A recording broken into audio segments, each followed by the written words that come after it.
they can harmonize with blueprints. Secondly, promoting the region as a tourism and investment destination.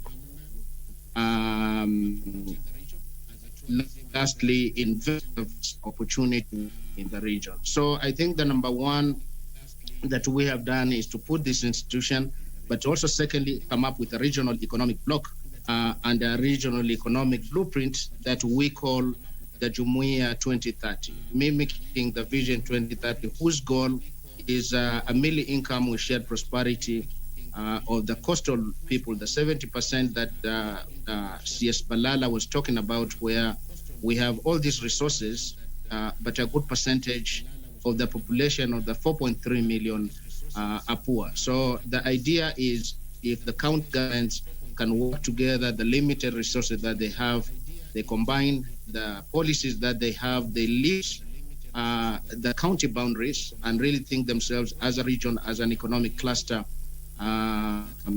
also as one nation from the national government. So I think the biggest thing that we have done in that economic blueprint is to write 10 key areas in agribusiness, food and nutrition security, trade and industries. This is the manufacturing, the special economic zones, the blue economy itself, the natural resources and environment. This is looking at the mining side, but also the sensitive environment of the sea and land. Urbanization, which is rapidly growing, health and education, infrastructure, and financial resources. I think some of the things that we have, some key flagships around this, which I think CS Ntiba also mentioned, which came out from this blueprint, the deep sea fishing vessels in partnership with beach management units. Much of the interventions, which Governor Mvurya also spoke about, is we have mostly focused on the county government mandates around the beach management units, the landing sites.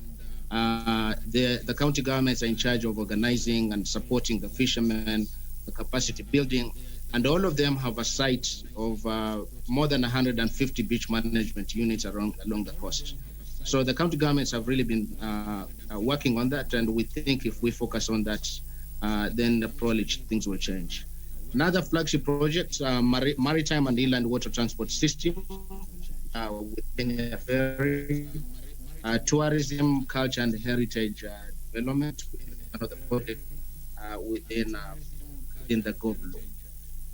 If I was to move into the next one in terms of the benefits of the marine spatial planning, I think this is a very important aspect for us because it builds on the fact that there has been a major disconnect between spatial planning and economic planning. It focuses on strengthening the linkages between land-based planning approaches, economic and environmental planning. And in our case, I think it will integrate and enhance the ongoing county spatial planning and strengthen the county integrated development planning processes. Again, at a high level, probably, if we are to probably count some of those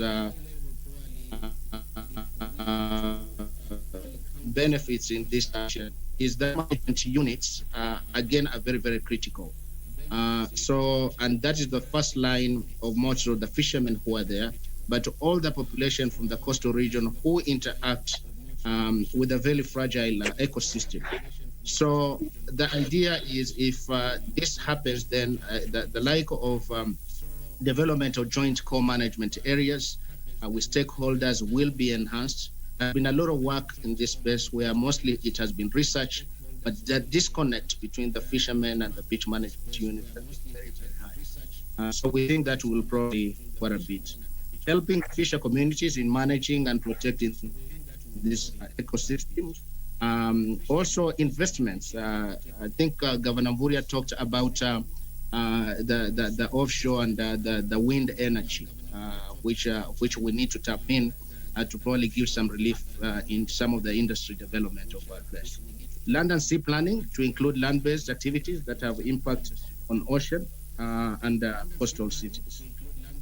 In conclusion, Jackie, I think on my end, I think there are really four critical things that potentially from a regional economic bloc and the first blue counties, the 6 coastal counties, have discussed quite a bit, and they come in different ways. One is there needs to be a commitment to institutionalize the regional county economic blocks to support the coordination of the national and regional county governments. This is inter-county towards local economic development.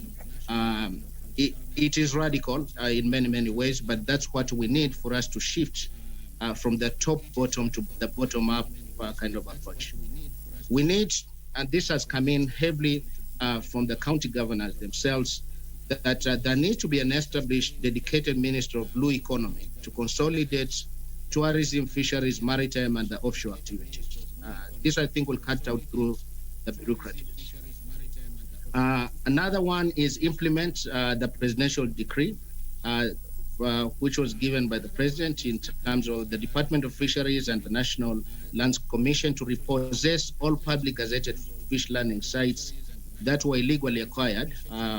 This was to be done by March 2019, and I think Governor Mvurya also spoke about. Lastly, to the high-level panel, one of the key projects that we have been able to do, and this is part of this, I think, the initiative of this panel. We have the Go Blue project in partnership with the European Union, one of its kind. We think the architecture of it, it's about livelihoods, it's about economic development, it's about the bottom-up approach. It's involving a lot of agencies in it.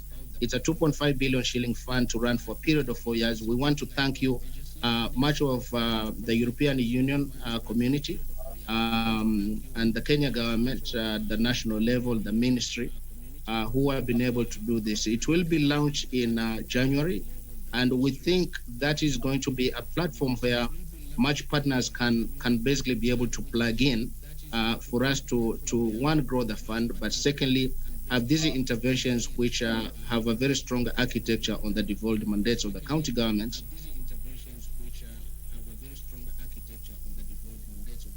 But also, Mr. Nzai, for that. I'll turn over to Guda. Tom, we know fisheries activities are important where fishers communities get their food. And we find also there have been concerns over sustainability, over exploitation, and also fishers fight a lack of adequate tools and fleet, among many others. I'll ask you only one question and give you very few minutes, maybe 3 minutes to respond to it. When we go out to sea, we often see an older generation.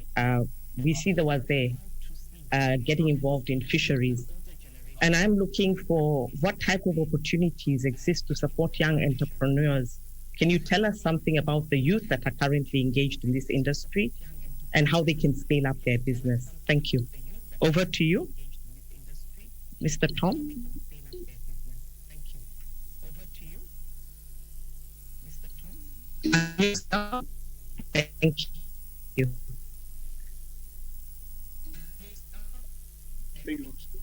I think now you can hear me. Thank you. You cannot hear Please me. proceed. Thank you so much, Yes, Jacqueline. we can. And I also want to thank everyone and the organizers for inviting us to this high panel meeting. Now, the opportunities that exist to support young entrepreneurs in growing and scaling their businesses. One of them would be right now, because concerns have been raised about overexploitation of the capture fisheries. And today, as we speak, all over, everyone is going to cage culture. And I believe cage culture is a good opportunity that youth cooperatives and engage not just in the lakes, but small water bodies and carry out this kind of fishery. There is also important industries in Kenya's marine waters will provide them profitable. There is opportunity that was completed by government. The government plans to train over 1,000 young persons as fishing crew. And I believe this is going to really help the young people in the Republic of Kenya so that this can help them get deployed locally in foreign vessels as well as local vessels. The creation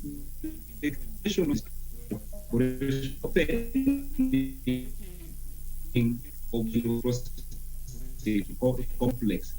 This is long in creating the employment to the youth as well as create other auxiliary activities for the youth. There is need to enhance community-based management, which again, I'm happy has been highlighted by Governor Muya and Cabinet Minister Balala, so that it is a participatory approach in management of the blue economy. Here, the communities will look at the resource at their own and strive to manage and conserve it for future generations. And the Fisheries Act provides that very clearly. So that's one way that I believe ownership is going to be carried out. We also need to develop inventories and databases for specific blue economy resources.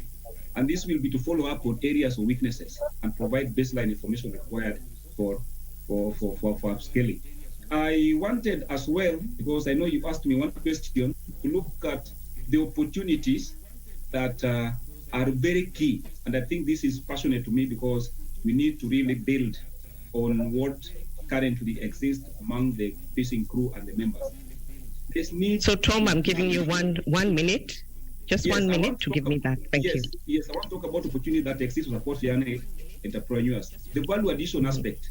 And here I'm talking about rudimentary methods that are being used. Traditional smoking, salting. We need now to come in with opportunities of filleting, modern smoking, canning of fish sausages for low-value fish. All these will be very important. I also wanted to implore on the need to improve on technology on input supplies, both construction and gear fabrication. If you look at Lamu, Malindi, and a small island, Kitenyi, Fangano, we have had those indigenous boat makers for a long time. They have done this for many years, and they have done it well. There's need for injection of direct government support and to enhance a favorable business environment for this industry to spark. I believe strongly that this industry can do very, very well. Then finally, on ship engineering, there is need to repair and assemblage of ship accessories is a gray area that can attract a number of youth if they are properly trained and financed. So I believe these, alongside fish handling and hygiene practices, these are areas that I think the youth can tap into and make good money and improve on their livelihoods. Thank you so much. I know there was little time, I could have gone further, but thank you so much, Dr. Jacqueline, for the opportunity. Thank you. Thank you very, very much, Tom. Very interesting points. We move to Madam Elizabeth Marami. As we speak, Elizabeth is somewhere on the high seas coming to us into this dialogue. And so I'd like to welcome you, Elizabeth, and just ask you about maritime training initiatives. A lot has been done and it has met overwhelming industry interest from thousands of youth, which demonstrates the eagerness of young people to participate in this. A lot has done, but we have some broader ideas that you could share with us on how we can increase participation of young men and women in the ocean economy, and also what skills and knowledge gaps need to be filled to enable more people to fully benefit from this resource. Welcome, Elizabeth. Thank you very much. Thank you very much for the opportunity. So I'll start by answering your first question on what else needs to be done to increase the participation of young women and men in the ocean economy. I think the key thing here is going to be awareness, because in layman's, if I could just say it in layman's term, is we cannot change what we do not know. So if there's no knowledge and skill and expertise towards ocean economy, then the implementations that are being suggested to be solutions towards the sustainability will be falling on deaf ears. So I believe one of the transformations of the ocean economy's sustainability is ocean knowledge. And so the ocean itself is a very vital and complex natural system, and it's so important to build literacy and skill around it. And I feel fortunate personally to be waking up every morning to these complexities of the oceans on board Celebrity Edge, where I'm currently working. And I'm able to understand the need to conserve this and to also implement the initiatives that have been put across by Celebrity Cruises and Royal Caribbean as a whole. And one of the key things that I will really emphasize that I've seen has been working is partnerships. Partnerships are key. partnerships are key towards awareness. For example, I work in the cruise industry currently, and in the cruise industry, we just don't bring our guests on board the ship, but we go ahead and try and make them aware of ocean conservancy and to be aware that as they enjoy the beauty of this, it's important for them to conserve. And one of the key things they have done is we're in partnerships with the World Wildlife Fund to expose our guests towards understanding this. So I strongly believe that we need to go over and beyond to invest in knowledge, skills, training, capacity building, and strong partnerships so that we can create awareness and increase participation of young women and men in the ocean economy. And if I would go to your second question, whereby you've talked about what we can do more to address the knowledge gaps and the skills.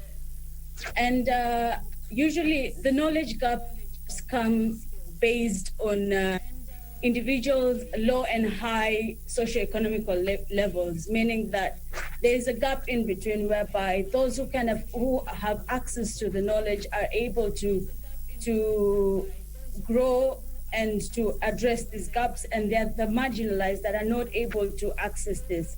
And this, I believe, is addressed on ocean equity in the ocean economy. And when we are addressing this, I believe the elephant in the room right now would be to go back to the drawing board and see what were the results from this maritime and education training that was implemented as resources. It's very important to have data. Again, if I could echo where I currently work, whereby each and every day, it's not about what we are doing now, it's about continuous improvement. It's about having the data, going back to looking at the data, the people that we were able to enroll in this maritime and education training schools, how far did they go? Were they able to continue succeeding, or did they drop out of school because of lack of a step that is needed? And what more can we do? We need the numbers. We need to be able to work with these numbers so that we can be able to have the actual data that we need to say that we are actually achieving something, a sustainable solution. And if they're not satisfactory, what are we going to do? Are we going to go back to the drawing board? It's all about continuous improvement. Here on where I work, every day, everywhere our ships go, we operate with the philosophy of continuous improvement. We cannot be comfortable with where we are, but if you're looking for sustainable solutions, that is what we need. That's all on my end. Thank you very, very much, Elizabeth, for keeping it clear and very, very precise. I am moving on to invite Madam Fatma Mohamed, and I'll switch to Kiswahili as Madam Fatma comes on. Najua kaunti ya Kwale na kijiji ya Kibuyuni haswa inaongoza kwa kilimo cha mwani katika pwani ya Kenya. Kwa hivyo Mama Fatma, nitakuuliza, je, unafikiri kama jamii ya Kibuyuni imefanikiwa na mpango wa mwani? Madam Fatma, asante na kuona. Unaweza kuendelea. Asante sana madamu kunipatia nafasi hii kuongea mapato ambayo yalipatikana kwa jamii ya Kibuyuni katika ya ukuzaji wa mwani Kibuyuni. Jamii ilifaidika pakubwa, ingawa sio vile, lakini tulifaidika. Kijiji cha Kibuyuni jamii kando na tukua hatuna hiyo ukuzaji wa mwani.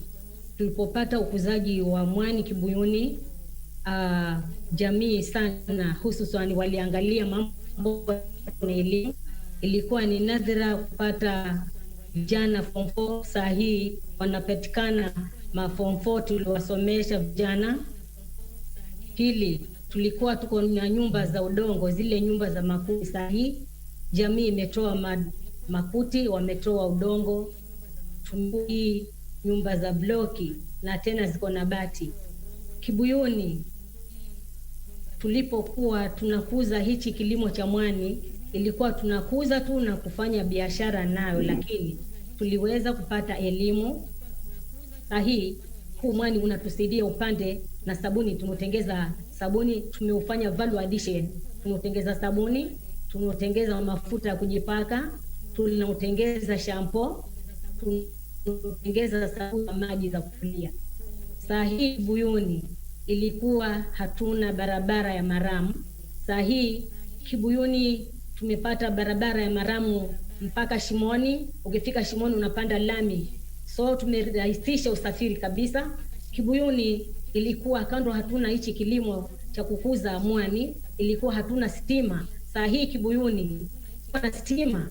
Tunashukuru huu mradi ulitupatia manufaa mengi sana hapa Kibuyuni. Huu mradi pia ulitufanya sisi tutambulike na serikali kuu na serikali ya kaunti. Ulifanya huu mradi saa hii tumepata magala ya kuwekea hizi bidhaa zetu, tuko nazo. Tumesaidika saa hii, tuko na zile mashine za kutengeza sabuni nzuri sana ambayo ukiogea hii sabuni hata inaponesha maradhi tofauti. Saa hii Kibuyuni tunatambulika, na hakuna mradi mwingine ama kitu kingine ambayo tulifanya, bali ni hichi kilimo cha mwani hapa Kibuyuni kilitunufaisha pakubwa sana. Asante Mama Fatma. Nitakuuliza swali lingine lakini utafupisha jibu. Na nitakuuliza, je, serikali ya kitaifa na za kaunti zinawezaje kuimarisha ushiriki wa jamii katika shughuli za blue economy wa sasa? Naam, serikali ya kaunti na serikali kuu inaweza kuleta pamoja jamii ili kushiriki pakubwa kilimo hichi cha mwani. Moja yapo jamii itambulike ili ambayo tunafanya hiki kilimo. Pili, jamii ihusishwe. Serikali itakapopanga sera za hii miradi ama chochote serikali itakapoketi kupanga, ni mpaka tunataka itushirikishe kama jamii. Sisi jamii tutoe zile hoja zetu, kama hapa tunataka mtusaidie hiki na kile. Na sisi jamii, hichi kilimo tunakifanya mahali ni shallow water, maji mafupi. Twaomba serikali iweze kutusaidia pia tufike kule maji marefu tuweze kukuza, manake maji marefu hiki kilimo kinafanya vizuri zaidi. Iweze kutupatia elimu, training, iweze kututrain jinsi tukipata hizi pesa zetu kutokana na hichi kilimo tutaziekaje, tutajiekezaje hizi pesa zetu ambazo tutazipata kwenye hichi kilimo.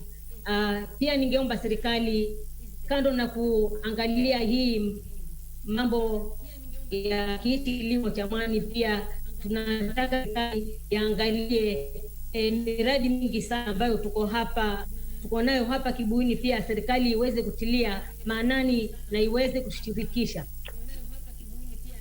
Asante Mama Fatma. I'll go to my last panelist, Peter Ngodo. I believe you're on standby. Coming from the private sector, perhaps in 2 minutes, you could just give us some feedback on value chains within the fisheries industry, how they can be strengthened to increase economic value for coastal communities. Please answer just that one question so that we can wrap up. Thank you. Thank you, Dr. Jacqueline, for the invite, the launch. As regards to your question regarding how the value addition, the value chains can be strengthened to increase the value for the coastal people. First and foremost, we need the coastal people to be trained and sensitized, capacity build in programs whereby they should understand the impact of what they are doing, especially when you're talking about the coastal people and the coastal communities. We're talking about the fishermen. They should understand the role and the impact they do to the value chain, because they're in the initial stages, especially when we talk about the training perspective. We are talking about training them in terms of new technologies in fishing, as we had heard probably from a while ago. from Bana P.S. Tiba, where they're starting a training program on the deep sea fishing. Yes, and also training them on methods of product preservation and handling methods to avoid post-election losses, post-harvest losses. Because especially we are supposed also to encourage the coastal community to start in marine aquaculture. Aquaculture will really encourage them in terms of strengthening the value chain. Also, we're talking about the financial support from our government and the financial institutions on the agencies, especially like, for example, when our CS Balala talked about the government has tried to support the hotel refurbishment with about 3 billion in terms of soft loans. We need to do the same for the locals, the fishermen, to enhance and strengthen the value chain. We are supposed to also have methods and programs to train our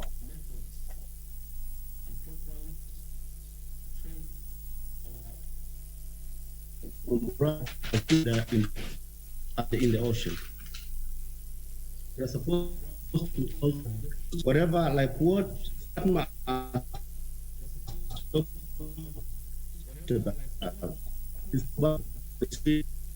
like soap. So, especially when you talk about the value addition, the local products, that is an initiative we are supposed to take to strengthen the value chain in the whole process, starting from the fishermen up to the processing line, up to the market. We are supposed to also introduce new technologies to the same system, whereby the fisherman gets the new gears and new systems to enhance methods of harnessing more values of their products, and also starting with the government and our government, also increasing the systems whereby we have bilateral trade agreements across borders where our products can be sold to different countries, because we have some countries whereby our products don't meet they're taxed in terms of revenue, and you are not able to export the products to our countries. And then Peter, I will begin to cut you short. Perhaps your concluding remarks. Yes, please. We are also supposed to undertake to strengthen the market research and the products, so that they enhance more profitability for the people in the coast. Thank you, Jacqueline. As far as the coastal communities are concerned, we need to enhance mostly on the product market survey, because our fishermen, they should undertake an exercise whereby you can understand that requirement of the product market survey all over the world, to ensure that they produce and enhance the right profitable products. Also undertake some product market research to ensure that all whatever is harnessed in the oceans can undertake and enable the value addition to enable all the coastal mechanisms to enhance all the partners and the stakeholders who are supposed to be given initiatives to undertake their program. So, Peter, thank you. I have a time barrier. So I really thank you all for being my champions on this panel. I've learned a great deal from each one of you, and I'll just highlight in 1 minute the important things that I take home from this discussion. And the first one is that communities are at the center of this dialogue. They are our transformation vehicle in all purposes. And we need to identify champions, just as the ones that have been on this important panel, to be able to drive the change and to be the vehicles for the change and the transformation we need to see. I also carry away a very interesting thought about science. When we talk about seaweed farming, we've talked about carbon financing, and we've heard about marine spatial planning.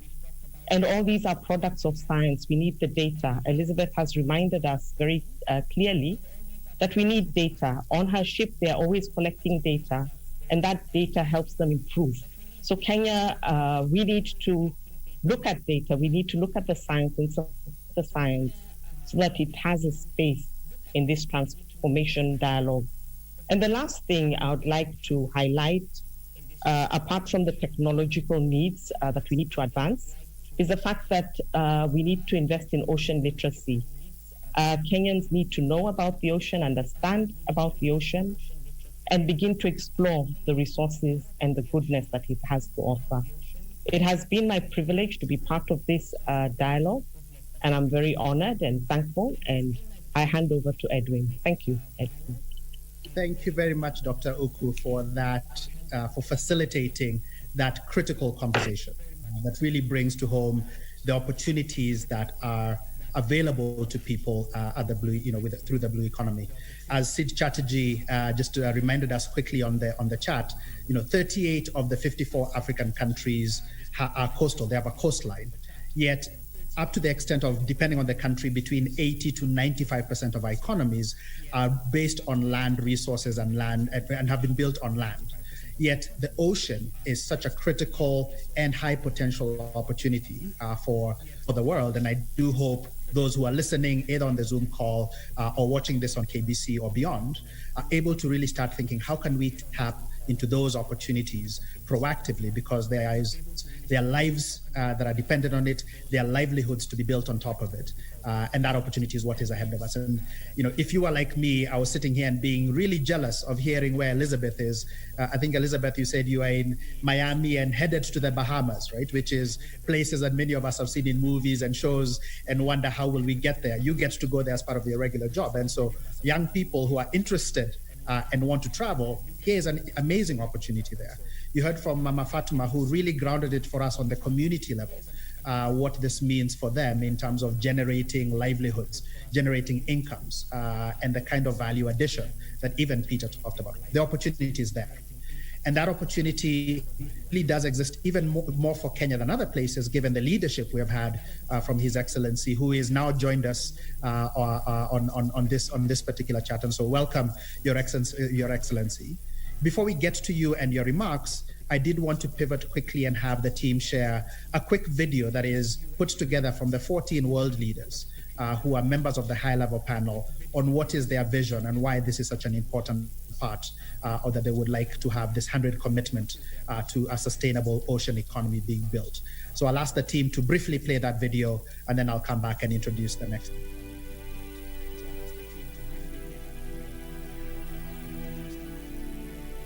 The ocean gives us life.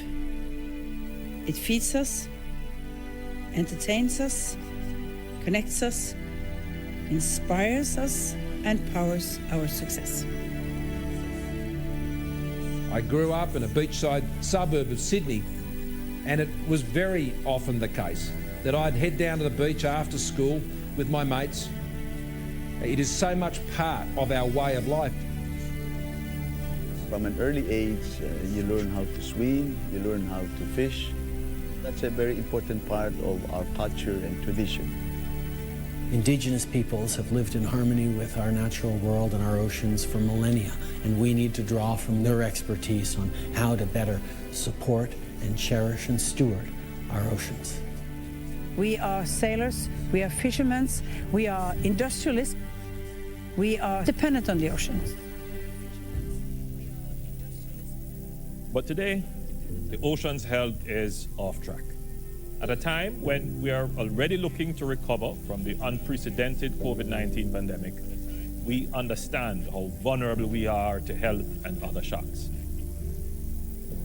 it's important that we consider ocean as a partner. Life on Earth as we know it depends on the health of the ocean. Research shows that a healthier ocean is a smart investment that will deliver social, health and economic and environmental benefits. The health of our Earth and the health of our people are linked. They're totally intertwined. 我々の未来は海とともにあります。 Nuestra visión es encontrar un balance entre la conservación y el uso sustentable de los recursos del mar. I believe we can choose a triple win, a win for people, a win for nature and our economy. Where effective protection, sustainable production, and equitable prosperity go hand in hand.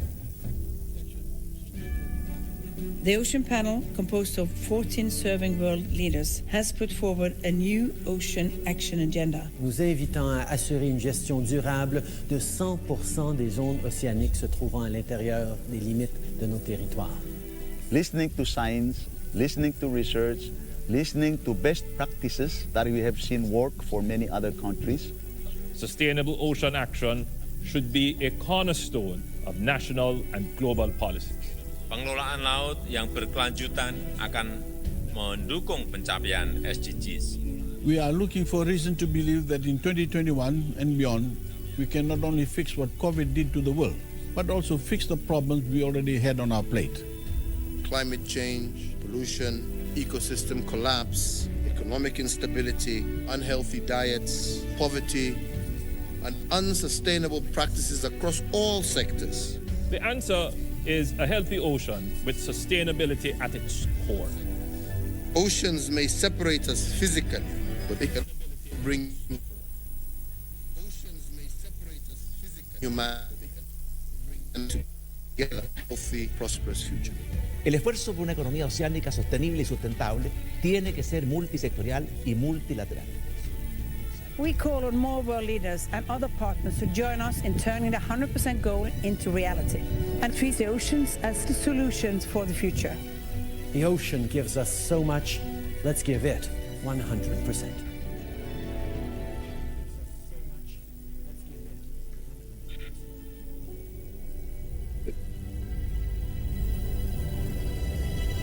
And with that video, for those who are listening and watching, you can download the reports on oceanpanel.org.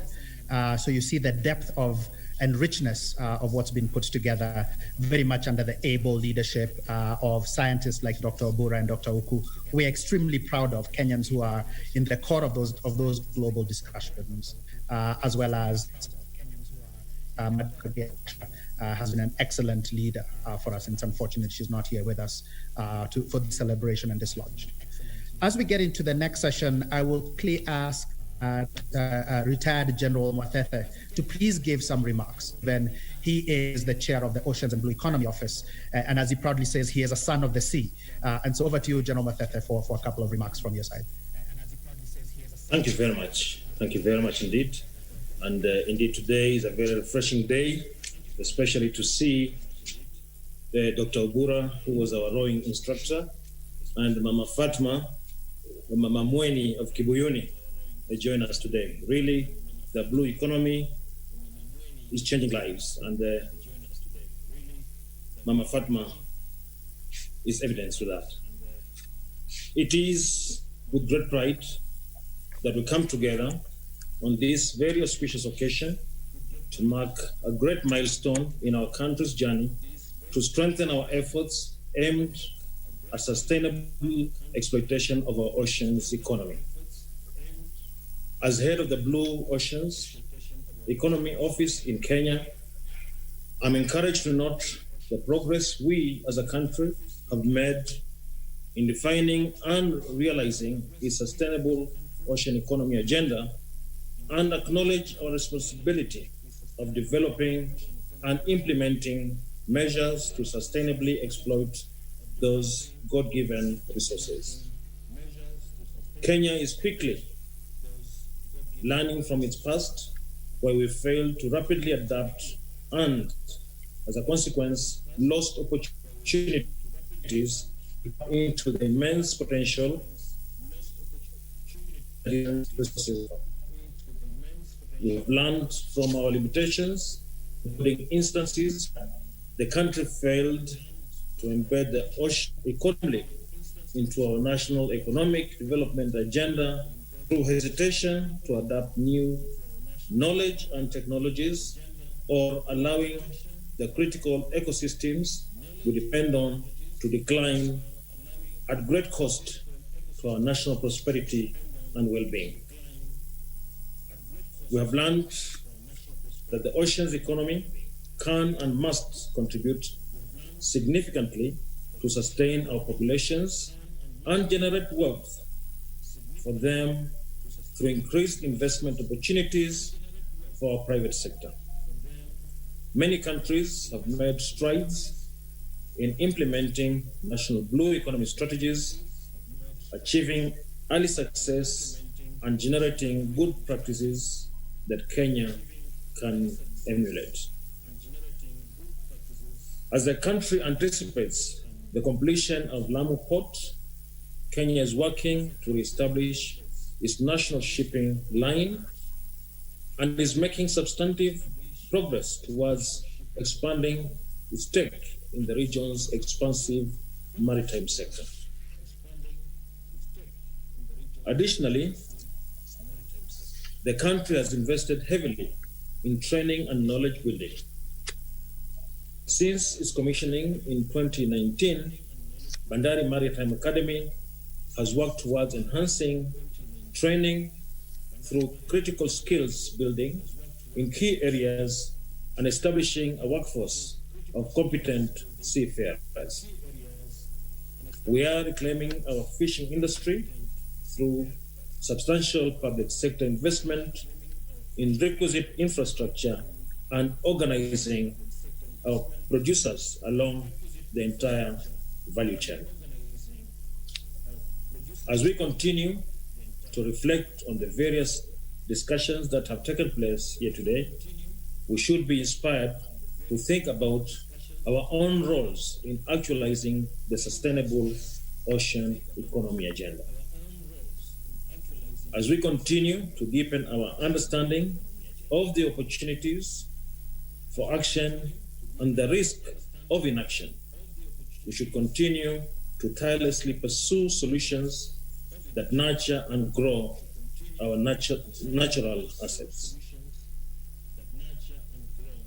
The Ocean Panel is leading by example and building global political will for action. The panel seeks to encourage nations to build and increase momentum for political action at the highest level of leadership and governance, with supportive science-based evidence to ensure cohesive national and regional efforts. We are proud as a nation to be among the frontrunners in supporting this noble initiative. Mobilizing strong political will across governments is an initial step, and I look forward to seeing continued collaboration and implementation of initiatives to achieve a sustainable ocean economy, provide economic opportunities for our people, and protect and preserve our natural and cultural heritage. I thank you very much, and it's my honor and privilege to introduce and invite the CS for Agriculture, Livestock and Fisheries and Cooperatives, CS Peter Munya, to carry on with the program. Thank you very much.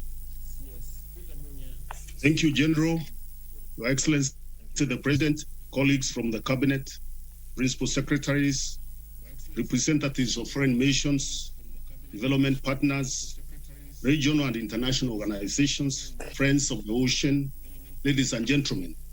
It gives me much pleasure to be part of this historic event that puts the agenda of the ocean at the center of global discussions.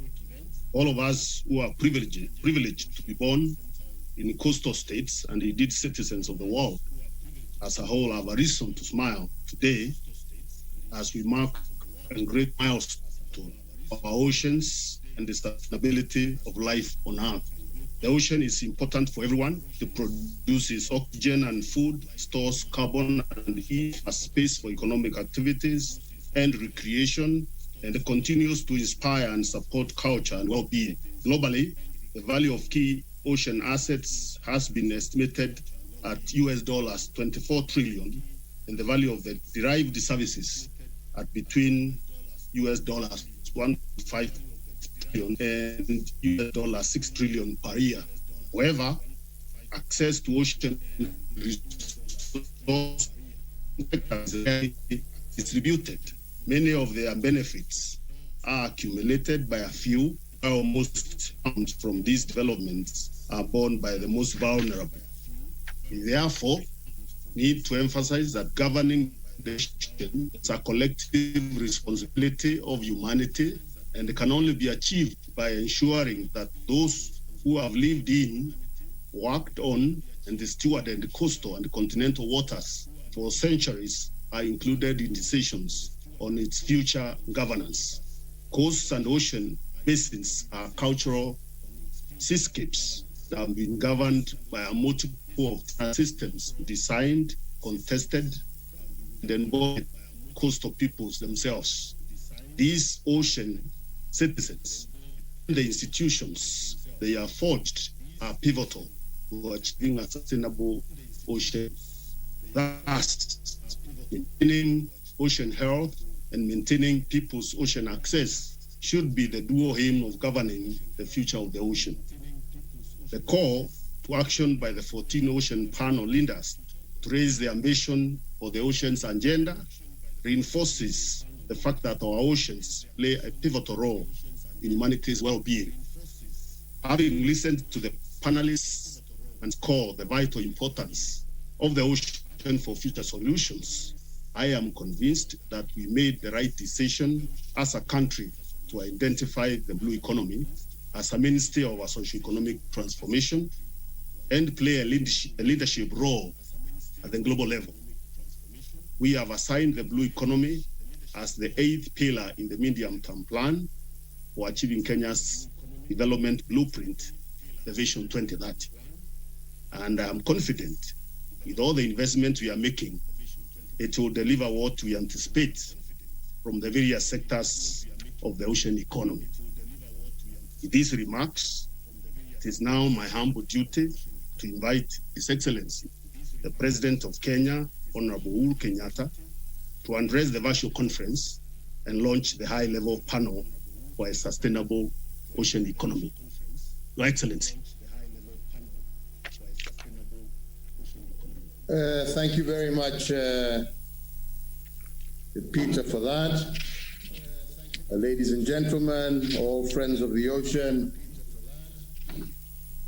following our global launch of the new Ocean Action Agenda, today I'm very pleased and indeed excited to join you in our national launch. For our gathering today seeks to signify and build on Kenya's goodwill to put in place a sustainable ocean economy. Ladies and gentlemen, despite prevailing trends, I am certain that productivity and protection of our natural resource can coexist seamlessly. And it is clear that the ocean economy is a smart investment that can deliver social, economic, environmental benefits to all the people of the world. And as such, we in Kenya are keen to fully realize the potential of our 142,000 square kilometer exclusive economic zone.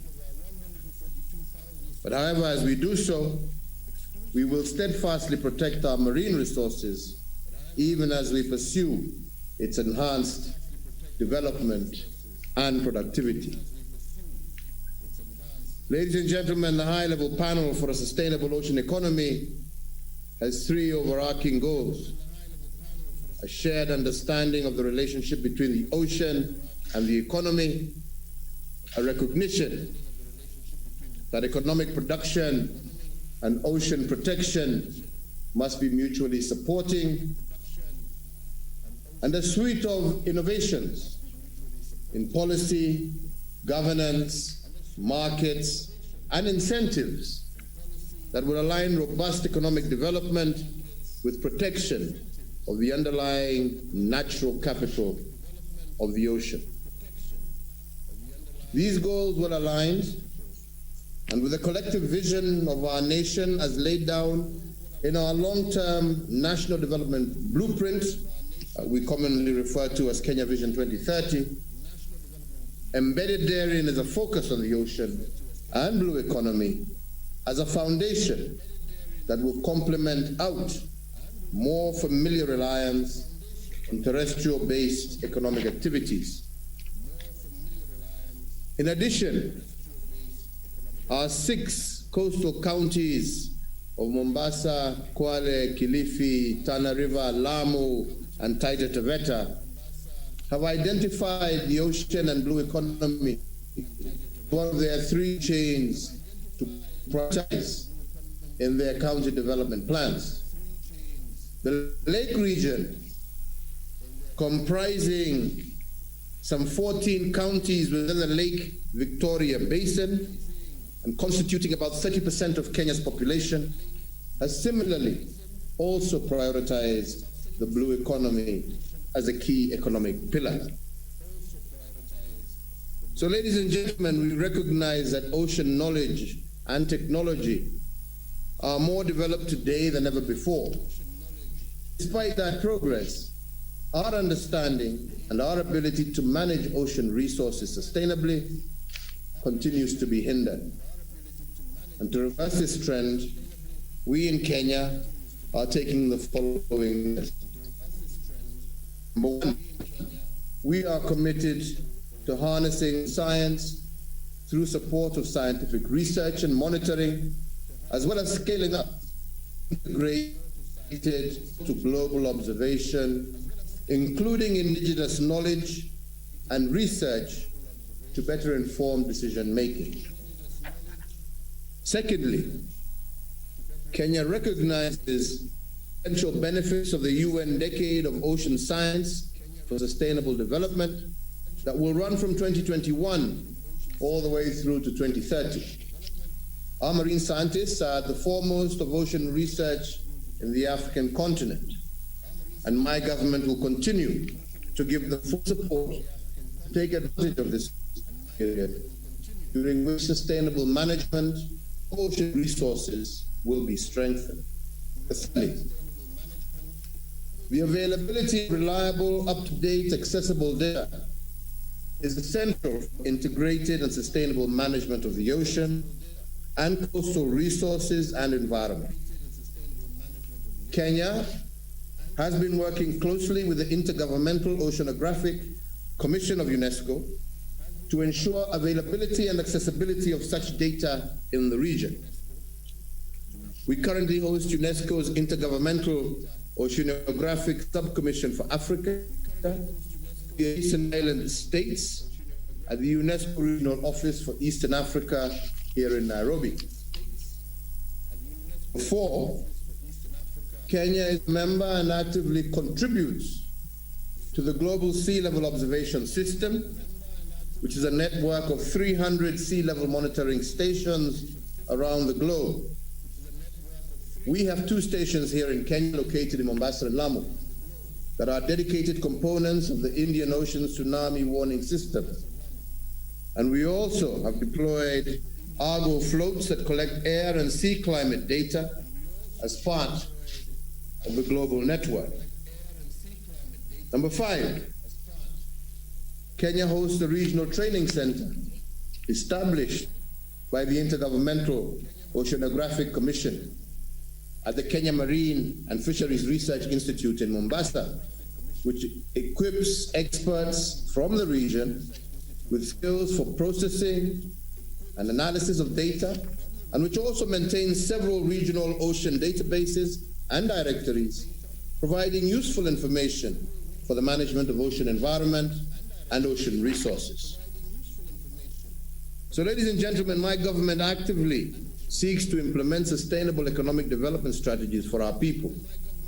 And in this regard, we have taken a decisive step to honor the commitments Kenya has made in the past regarding sustainable ocean economy, and these include investing heavily in reviving the fisheries sector in our country, and we recently completed the first phase of the Kenya shillings 318 million Liwatoni fisheries complex in Mombasa. And I believe that this facility will spur the growth of the fishing industry and has potential to scale up value addition and processing activities. Furthermore, scaling up training to build critical skills and capacities in our workforce. And indeed, early this year, the Ministry of Agriculture, Livestock, Fisheries and Cooperatives rolled out training for about 1,000 fishermen. And this will ensure that there is adequate manpower to exploit our vast fisheries resources. We have also established the Bandari Maritime Academy to build critical technical capacities and knowledge sources. The launch of the Kenya Coast Guard services in 2018 to protect our maritime resources and secure our territorial waters was also undertaken. We've also taken on waste management and plastic pollution head-on. In 2017, Kenya banned the use of polythene carrier bags. And in addition, we have now implemented a ban on single-use plastics in all protected areas, including beaches, national parks, conservation parks, as well as forests. We're also developing a conservation strategy to address the ever-growing threats to fragile seagrass and coral reef systems, and this strategy seeks to promote biodiversity conservation, safeguard livelihoods of coastal communities, as well as spur comprehensive and focused scientific research. That is why I'm very happy today to especially see Mama Fatuma, who we visited together with General Mwadere, and I'm glad to hear you're doing well and progressing well. Congratulations and well done. We're working also with local communities to restore the mangrove system in our coastal region. And as an example, through the support of the Kenya Maritime Fisheries Research Institute, the Mikoko Pamoja project has recently been able to restore almost 10 hectares of man forests. Ladies and gentlemen, as a member of the high-level panel for sustainable ocean economy, I want to commit myself and my government to 100% sustainable ocean management of areas within our national jurisdiction, guided by sustainable ocean plans by 2025. I am happy to note that we have taken the first bold steps towards achieving a sustainable ocean economy, as Kenya's Maritime Spatial Plan is already in the making. With support from UNESCO and the World Bank, the pre-planning phase of the MSP has been launched, and we will work closely with our partners from across the globe to make this a reality and to use it as a basis for our sustainable ocean plan. To support our efforts of attaining sustainable ocean management, Kenya is also a member of the Global Ocean Alliance, and this is a group of countries that has grown from 10 to 30 now in just the past 1 year, which have agreed to protect 30% of their maritime habitats by 2030 in highly protected maritime areas. These areas will assure minimum negative impacts to ocean ecosystems. And in Kenya, we will promote co-management with fishing communities and users in order for us to be able to meet this target. While we continue to work towards defining and actualizing our sustainable ocean agenda, it is apparent that these efforts will require regional collaboration and engagement due to our shared dependence on ocean and common vulnerabilities.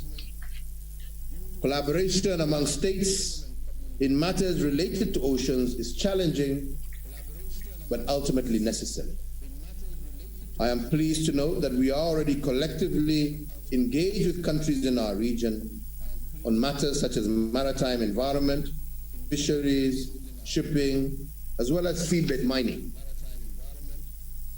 So, ladies and gentlemen, as I conclude, I just want to join my fellow high-level panel leaders in celebrating the global launch of our new Ocean Action Plan, and I urge our neighbors in the Eastern and Central African region to join us as we collectively work together in taking bold steps to accelerate, scale up, and increase the financial as well as promoting the healthy management of our oceans. In this regard, I affirm my administration's commitment to make every effort to ensure that we realize the full potential of our maritime resources and participate effectively in the advancement of the sustainable ocean economy. I thank you all. Asanteni sana. Let's continue to work together, keep up the great work, and I am sure we shall succeed. Asanteni sana.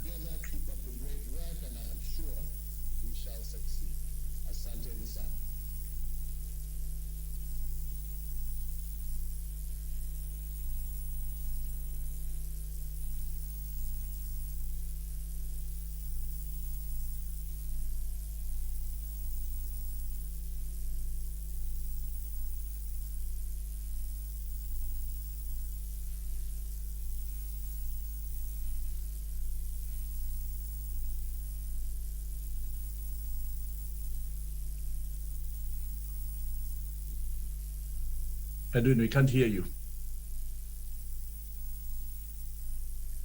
Thank you, everybody, for participating. Thank you, Your Excellency, for your excellent address. Thank you for the panelists, especially those who spoke from the ground and really told us what is happening and what the opportunity is. We look forward to these innovations that are required for the country to go forward in exploring the blue economy and doing so sustainably. And to use your words, Your Excellency, really thinking about that triple win about people, nature, and economy. And they're looking for innovative financing solutions like debt swaps and other things of that nature that enable this to go forward. Thank you for all the participants. Thank you to the ambassadors, the heads of mission. Thank you to the heads of the various organizations who've joined, the World Research, WRI, TNC, WWF, who've been at the front end of this. And most importantly, thank you to the Kenyans who have been part of this conversation, who have listened in, and hopefully you all come out inspired, excited about the opportunity that the marine economy provides for the triple win of people, nature, and economy. We'll call this event now to a close. And look forward to greater engagement as we go forward. There are links that have been shared with a formal report that is being launched, which is oceanpanel.org. For those who can, please download it, read it. But otherwise, thank you again, Your Excellency, for your participation and your leadership for this. Asanteni sana.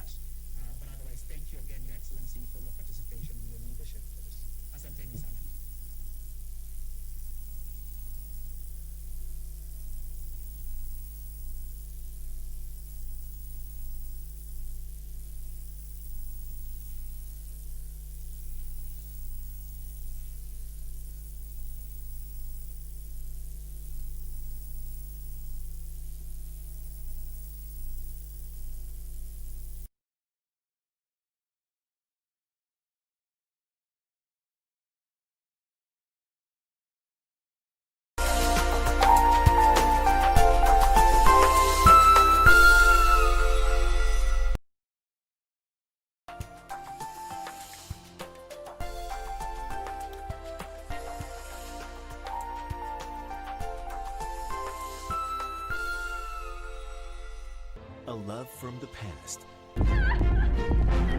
will mark the love from today. I love you, Mauro. I love you like I have never loved before. Now the same obsession that ruined the past